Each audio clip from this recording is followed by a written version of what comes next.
Hi, my name is Matt Carlos and I'm using DaVinci Resolve. So today I wanted to speed run explaining what the curves do, or should I say that what the color curves do in DaVinci. These RGB curves can wait till another video. These curves over here, however, a lot of people get really confused with. So I'm gonna go through each and every one of them really quick just so you know what they do and you could get right to using them with a better understanding. So the first thing to know is you're making an adjustment to Y on the basis of X. So you're making an adjustment to hue on the basis of hue, an adjustment to sat based on hue, an adjustment to luminance based on hue, an adjustment to saturation based off luminance, an adjustment to saturation based off saturation, and then an adjustment to luminance based off saturation. Hue is basically the color, saturation is the density of that color, then luminance is the brightness of that color. So these curves adjust hue on the basis of hue.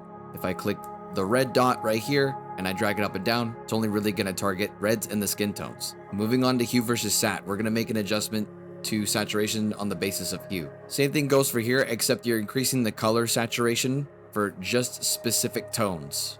Moving on to hue versus luminance, I'm now changing the luminance of a color based off its hue. All right, here's where it gets really confusing for people. So now I'm changing the saturation of a color based off its luminance. So effectively right now, I am adjusting the saturation of a color based off of how bright it is. So if I take the most far right handle and drop it, I'm now effectively lowering the saturation of the highest luminance colors in the image.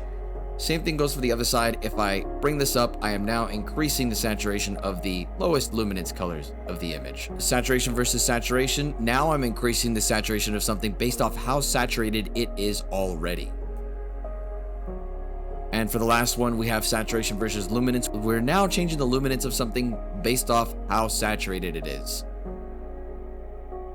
Also, 3 little quick tips before I go. If you would like to make specific adjustments, you can also use these parameters at the bottom for input hue and hue rotate for more specific adjustments. And you can also finesse these adjustments by clicking the spline tool on the bottom left right here and shifting it left and right. If you want a simple way to add density to your colors, you can just go to the sat versus luma and you can drop the far right point down and finesse the middle to the point that you think the density of the colors in your image look a little bit more filmic.